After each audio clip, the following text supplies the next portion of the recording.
เลี้ยงตะวันจอกเรียวเลี้ยงตัวหมดตอนอะไรเนี่ย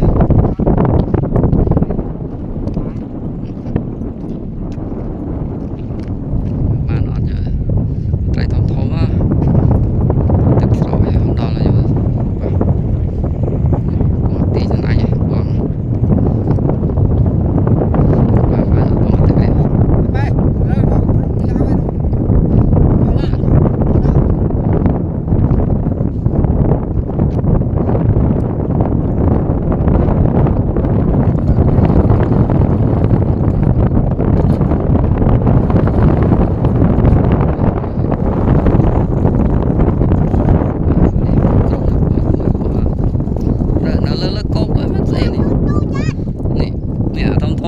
này vào thôn thôn này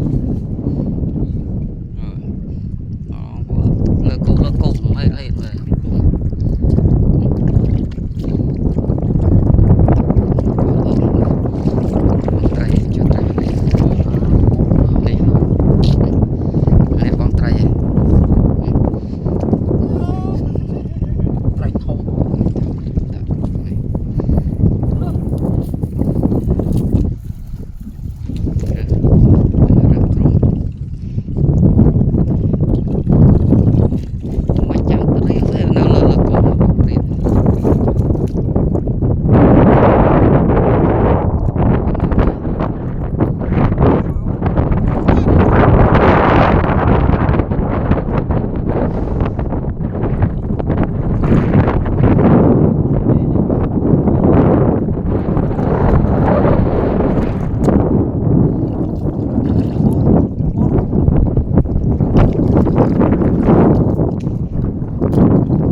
liệt trùm mà nha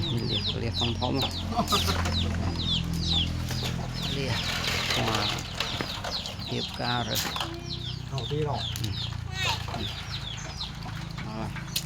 tràn đại phong thóm này màu đa này vừa đặt không ra ôn màu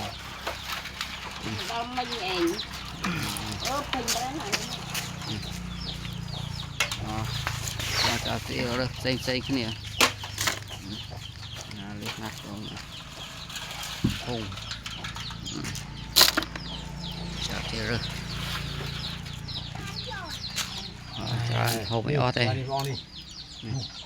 chả tí đặt thương mà có bị cái lỗ nhà thông thông cho em cho thông như thông thông ạ chát khá nhau rồi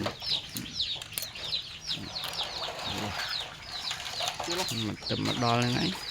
trào treo rồi xây nhà là tôi là thông